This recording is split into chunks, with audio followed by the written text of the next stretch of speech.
Because I remember, I tell you, I used to Seriously? love the Polito junkies. You know, the ones who they were right on, left wing, but had a problem with heroin. Do you know what I mean? Just taking too much. The Stalinist smackheads, Stally smackers.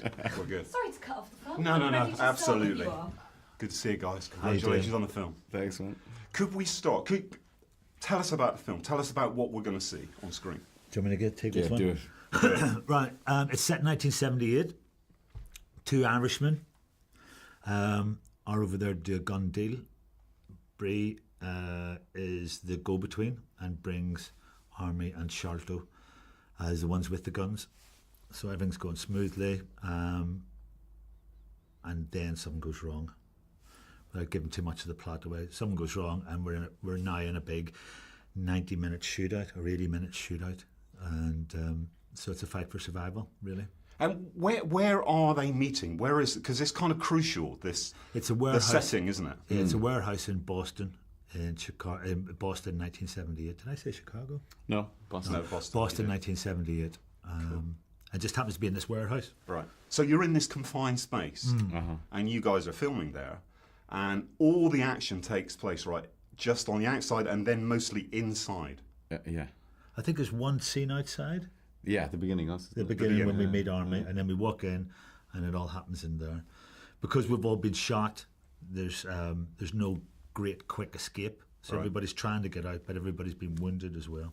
So there's a lot of crawling. Yeah. Crawling.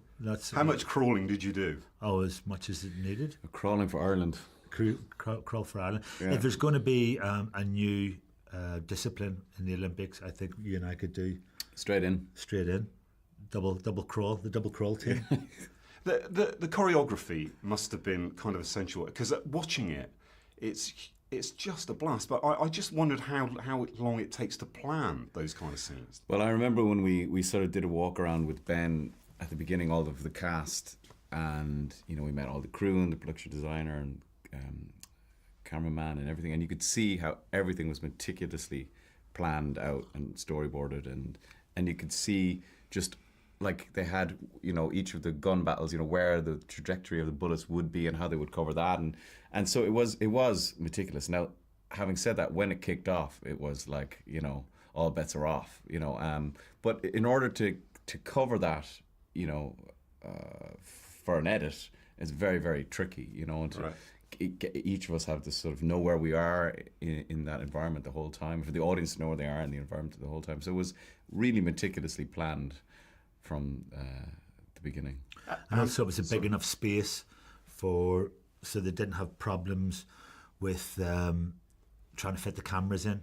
Yeah. There was plenty of room for the cameras, and it was completely all lit, so it wasn't like you had to then move the lights over to this section, because everything was lit, ready for whatever the next scene was going to be. So that once it went, we moved quite smoothly, so there wasn't a lot of setups, like having to reset lights and have to reset the camera. There was pretty much all there. What was it like? You're in this, I believe it was a warehouse in Brighton, right in the middle of the town, or quite central. No, it was... were you on the outskirts, maybe? Yeah, it was the old Argus building, the Brighton Argus, yeah. Which is... So you're a Brighton man? I am. So it's behind the Argos and the Marks and Spencers up there. So it was up on the way to the Brighton football ground.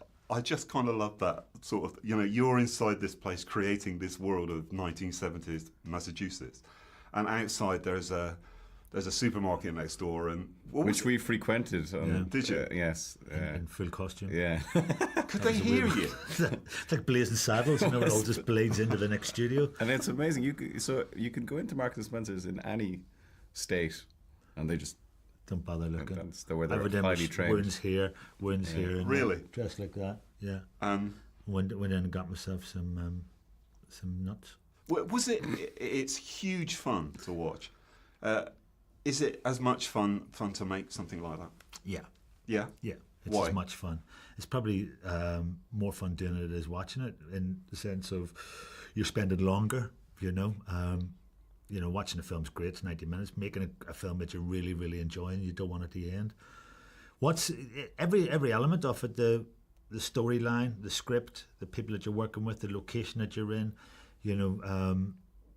the character that you're playing, you know, everything. It was just a perfect storm for us all, really.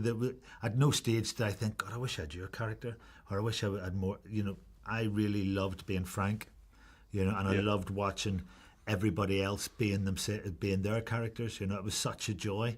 Just watching like Sharlto going off on one was just a joy. It was a joy watching Army just being this like big hunky America. Just everything he touched, he could do brilliantly. You know what I mean? We just we just sat around just laughing and taking the piss out of each other and being the characters, and it just was a joy, wasn't it? It really was. It was like a kind of a special one. Not every film set is like that. You know, there was a real, just an amazing energy on it, and it all comes from the top. You know, it all comes from Ben and from Andy Stark, and you know, from Amy, from these people. They set up the atmosphere really, and it percolates down, and then because they cast it with the right people, they get the right crew, and you know, obviously Michael has worked with Ben for many times, and the crew had worked with Ben many times, so you just had this lovely familial vibe there, which was kind of unique for me, certainly in my experience.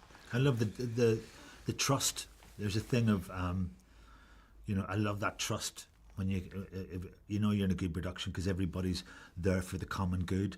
They're not there to make themselves look better and to make you look worse or whatever. There wasn't that battle of egos. You know what I mean? Everybody was there for the common good, and you know, for me that's a real joy. You know, to not feel that you're being judged, or not feel that people go, well, you're not going to play it like that, are you? Those sort of things where you get undermined wasn't there, you know.